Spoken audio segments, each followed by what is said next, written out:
Mm. Okay.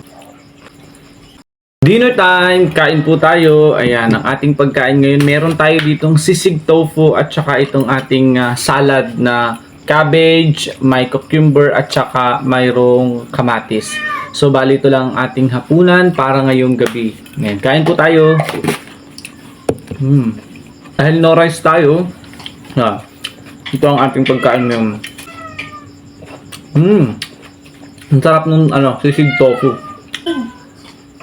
Bali, ang ginawa ko lang dito itong salad na to, pero yung sisig tofu, pasalubong lang ulit sa akin to nila mami galing sa school. Kapag kasi may okay na po doon na pwede kong kainin, dinadalhan na nila ako para konti na lang yung ipiprepare ko pagdating dito sa bahay. Di ba ang healthy ng pagkain natin?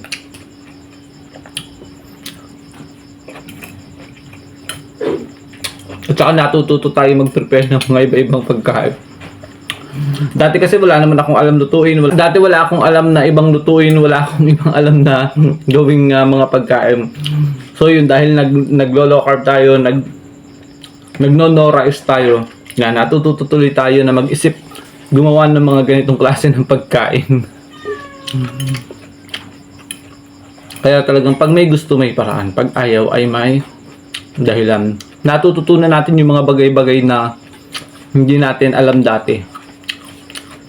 Kapag talagang eager tayo, kapag talagang gusto natin gawin yung isang bagay, tayo mismo yung nagpupursige, tayo mismo yung gumagawa ng paraan na matutunan natin para sa sarili natin, para sa mga bagay na gusto natin. Sarap. Ang sarap ng sisigahan eh. Doon lang to mismo galing. Sila ang may gawa. Ang sarap. Masarap nga yun. Grabe.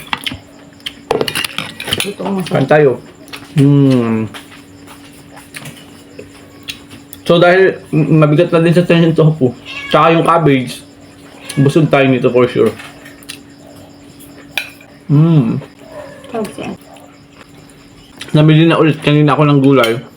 Bali yung cabbage na to, tsaka yung pepino, yung cucumber. Kanina ko lang din binili.